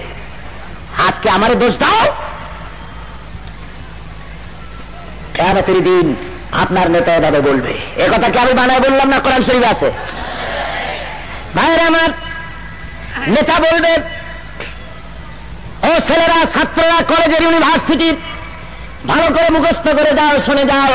নেতা বলবে, ফালা তালুমুনি ওয়া লুমু আনফুসাকুম, আজকে আমারে দোষ দিয়া কোনো লাভ নাই, আমারে গালাগালি দিয়া কোনো লাভ নাই, বরং নিজের কপালে নিজে মালামত করো, নিজের কপালে নিজে করাঘাত করো, নিজের নিজে গাল দাও, আমারে গাল দিও না। কেন আসছিলা? কোরআন খুলে বুঝাইছিলাম সমাজতন্ত্রের ফজিলত, কমিউনালিজমের ফজিলত, হাদিস খুলে বুঝাইছিলাম। মুসলমানের সন্তান এখানে যারা বসে আছে, তাদের গায়ে তাদের রক্ত মুসলমানের না হিন্দুর? বলেন কার? যদি তাই হয়, তাহলে মুসলমানের সন্তান কমিউনালিজম, সমাজতন্ত্র করতে পারে না, হারাম হারাম।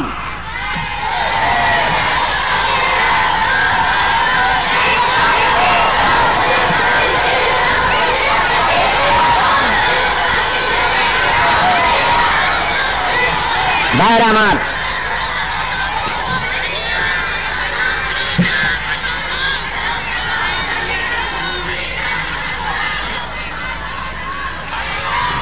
সেই কিয়ামতের দিন, মহাপ্রলয়ের দিনে, কিয়ামতের ময়দানে বাপ ছেলেকে উপকার করবে না, মা তার সন্তানকে উপকার করবে না, স্বামী তার স্ত্রীকে কোনো উপকার করবে না। সেই হাসরের ময়দানে ওঠা লাগবেই, লাগবে না? মনে মনে লাগবে কিনা? অবশ্যই লাগবে।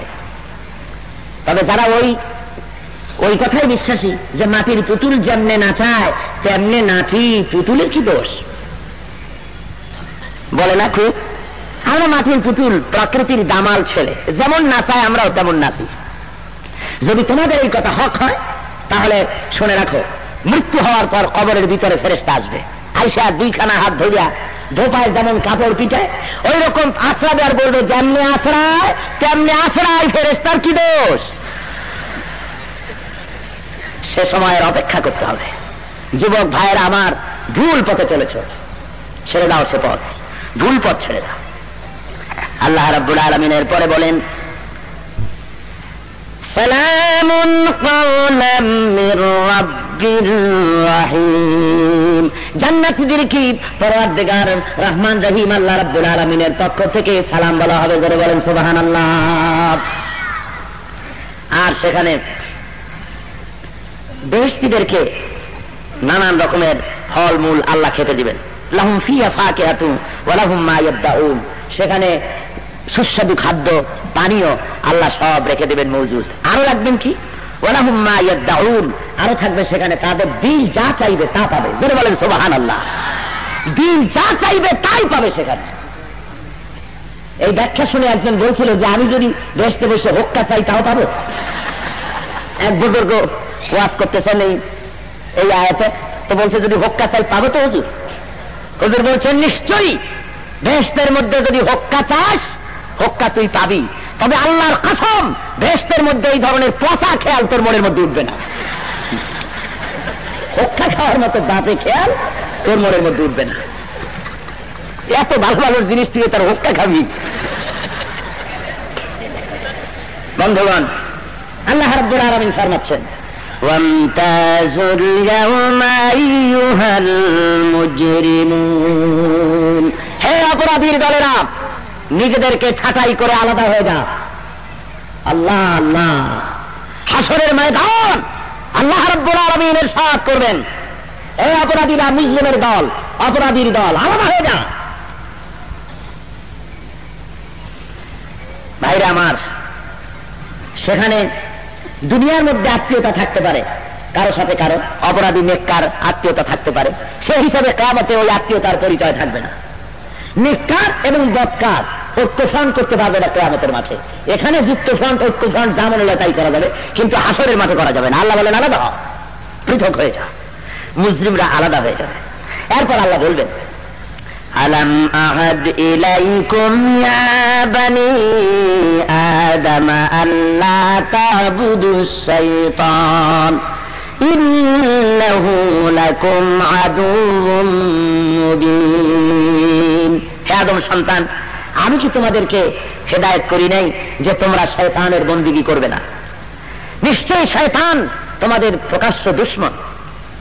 ওয়ানি'বুদুনি হাদা সিরাতুম মুস্তাকিম, আর একমাত্র আমারই বন্দিগি করো, এটাই সরল, সহজ, সঠিক, নির্ভুল পথ, আর কোনো পথ নাই। একটুখানি জিকির করেন মহব্বতের সাথে, লা ইলাহা ইল্লাল্লাহ, লা ইলাহা ইল্লাল্লাহ।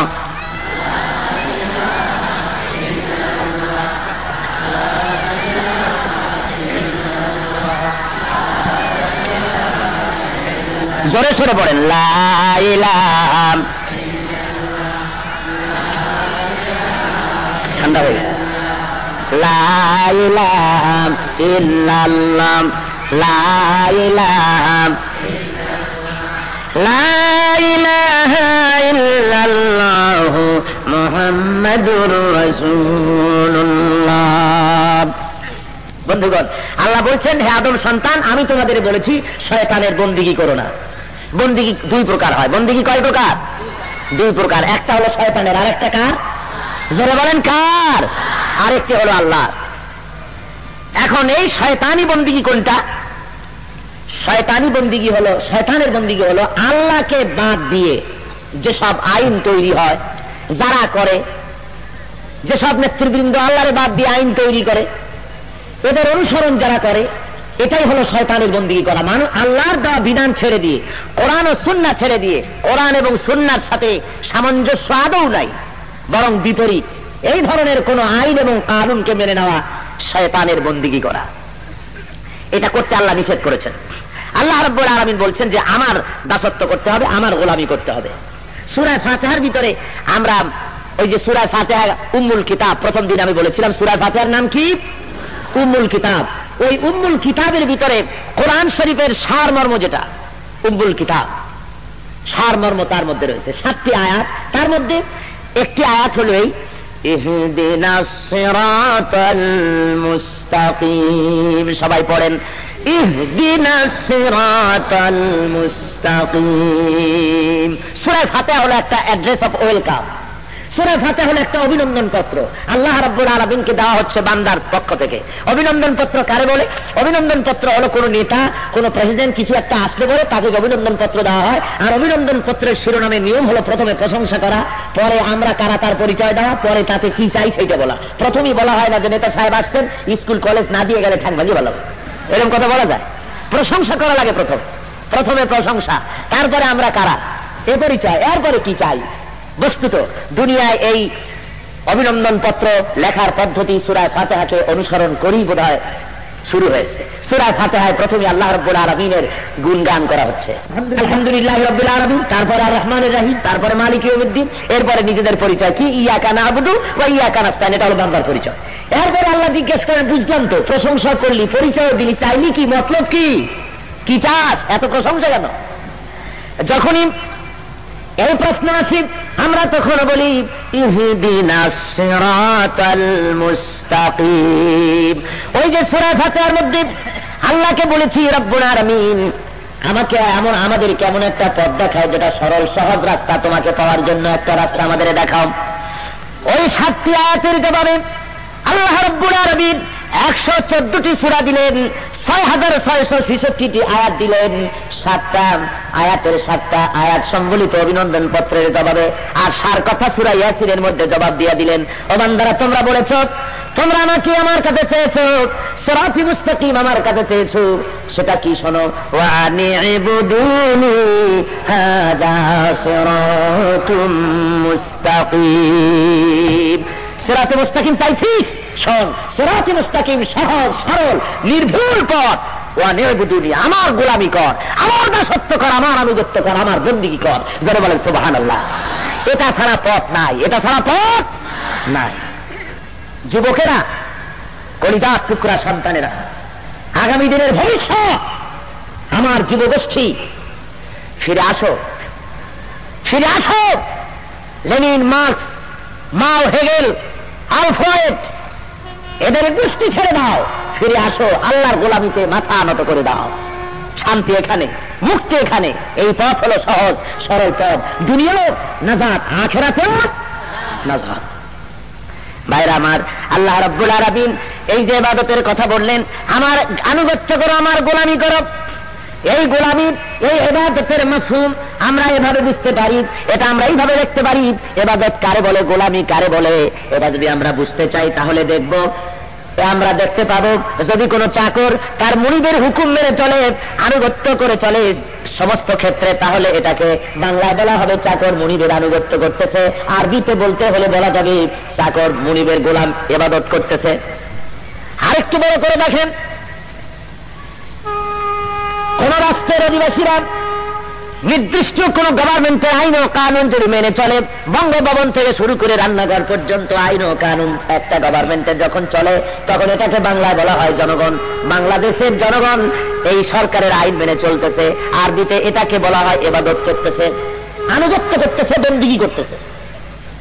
আর এইটাকে আরো একটু বড় সার্কেলে যদি আনি, তাহলে দেখা যাবে আকাশ ও জমিন, চন্দ্র, সূর্য, গ্রহ, নক্ষত্র, সৌররাজি, গাছপালা, তরুলতা, কীট পতঙ্গ, পাহাড় পর্বত, যা দেখি দেখা যায় সব যেন কার আইন মেনে চলে। ওই পদ্মা, মেঘনা, যমুনার পানিগুলি জোয়ারের টানে মিষ্টি পানি চলে যায় সব বঙ্গোপসাগরের নোনা পানির মধ্যে, আবার জোয়ারের টানে বঙ্গোপসাগরের লবণাক্ত পানিগুলি মিষ্টি পানির ভিতরে ঢুকে যায়। নোনা পানি পারে না লবণ পানিকে মিঠা করতে, মিষ্টি পারে না লবণ পানিকে মিষ্টি করে দিতে, ঠিক না? বোঝা গেল কারো আইন ওখানে কার্যকরী হচ্ছে। আকাশ ও জমিন, গাছপালা, তরুলতা কারো যেন আইন মেনে চলে, আনুগত্য করে চলছে, গোলামি করে চলছে। এটাকে ইংরেজিতে বলা হয় ল অফ নেচার, আরবিতে বলা হয় কানুনে ফিতরত, বাংলায় বলা হয় প্রকৃতির আইন। আসল কথা হলো সব আনুগত্যের বস্তক অবরত করে দিচ্ছে, ইবাদত করতেছে কার? কার বন্দেগী করছে? আল্লাহ রাব্বুল আলামিনের। তাই রাব্বুল আলামিন বলেন, মা খালাকতুল জিন্না ওয়াল ইনসা ইল্লা লিয়াবুদুন। মানুষ আর জিনকে আমি সৃষ্টি করেছি শুধু আমার ইবাদতের জন্য, আমার গোলামির জন্য, আমার বন্দেগী করার জন্য, আর কোনো কাজের না, শুধু আমার বন্দেগী করবে। এখন এই বন্দেগী, এই আনুগত্য সবাই করতেছে। কোরআন শরীফের মধ্যে এটাকে তাসবিহ, কোথাও এটাকে তাসবিহ বলা হয়েছে, কোথাও এটাকে কুনুত বলা হয়েছে, কোথাও এটাকে সুজুদ বলা হয়েছে, এই আনুগত্যের কথা। যেমন এক জায়গায় বলা হয়েছে, ওয়ালাহু মান ফিস সামাওয়াতি ওয়াল আরদি কুল্লুন লাহু কানিতুন। আসমান আর জমিনের ভিতরে যা কিছু আছে সব বন্দেগী করতেছে আল্লাহ রাব্বুল আলামিনের। এমনকি ওই যে গাছে পাখিগুলি আছে, এই পাখিগুলিও আল্লাহর জিকির করে, আল্লাহর তাসবিহ করে, আল্লাহর বন্দেগী করে। পাখিগুলি যে ডাকতে থাকে, ওদের শব্দ, ওদের ভাষা তোমরা বোঝো না, পাখিগুলি কি বলে পাখি তোমরা জানো। প্রিয় দর্শকবৃন্দ, আজকের আলোচনাটি এখানেই শেষ করলাম। আশা করি আপনাদের হৃদয়ে স্পর্শ করেছে এই ওয়াজটি। নিয়মিত এমন আলোচনা পেতে আমাদের সাথেই থাকুন। আল্লাহ হাফেজ। আসসালামু আলাইকুম ওয়া রাহমাতুল্লাহ। শেষে একটি কথা, আল্লাহ তাআলার দিনকে কেউ থামাতে পারে না। যারা ইবাদত দিতে চায় তারাই কখনো কখনো নিজের অজান্তে ইসলামের বার্তা ছড়িয়ে দেয়। আসুন আমরা সবাই আল্লাহর পথে অবিচল থাকি। আল্লাহ তাআলা আমাদের আমল কবুল করুন। এবং হিদায়াতের উপর অটল রাখুন। আসসালামু আলাইকুম ওয়া রাহমাতুল্লাহ।